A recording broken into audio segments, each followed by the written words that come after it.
Il traguardo è lì, in vista, ma per arrivare al filo di lana ci vorrà ancora del tempo.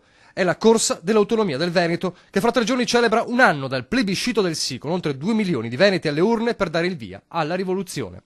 Un percorso a tappe con un filo diretto da Venezia, il governatore Luca Zaia, a Roma, il ministro Enrica Stefani, ma anche un percorso in cui non sono mancati e non mancano gli ostacoli fuori dal Veneto. Sulla base di quel lavoro fatto ho presentato una bozza di intesa al Presidente del Consiglio.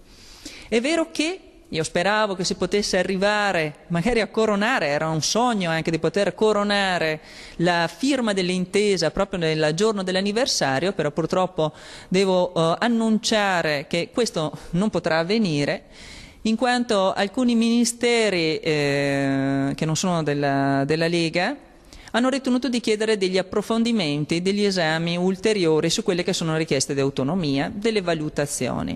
Io mi attendo che possa essere fatto questo riscontro anche in un termine anche breve, per poter così concludere quello che è una giusta e legittima richiesta che è stata fatta dai veneti, da noi tutti, che è stata confermata da un grandissimo referendum. Dunque richieste di approfondimenti dei ministeri in capo al Movimento 5 Stelle. Sarà da capire se e come potrebbero creare un nuovo attrito dopo il caso Pedemontana.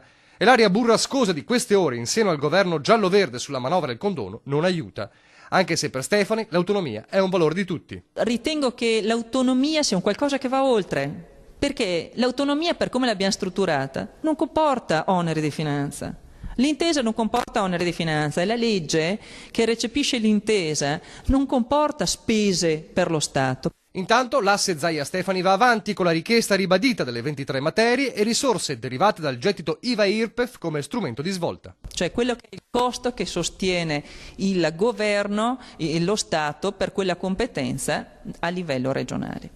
Poi, e questa è la grande rivoluzione, e la grande rivoluzione che sarà anche per il futuro, per migliorare veramente non solo il rapporto Stato-Regioni, ma per migliorare l'efficienza delle regioni, ed è arrivare ai cosiddetti costi e fabbisogni standard. Quello è il grandissimo obiettivo, ovvero le regioni devono pagare i servizi, devono pagare e sostenere dei costi che devono rientrare a quello che è un parametro che deve essere stabilito a monte. Altrimenti si rischia continuamente di avere degli sprechi, delle male gestio che non fanno nient'altro che male non solo alle casse dello Stato e della Regione, ma fanno male ai cittadini.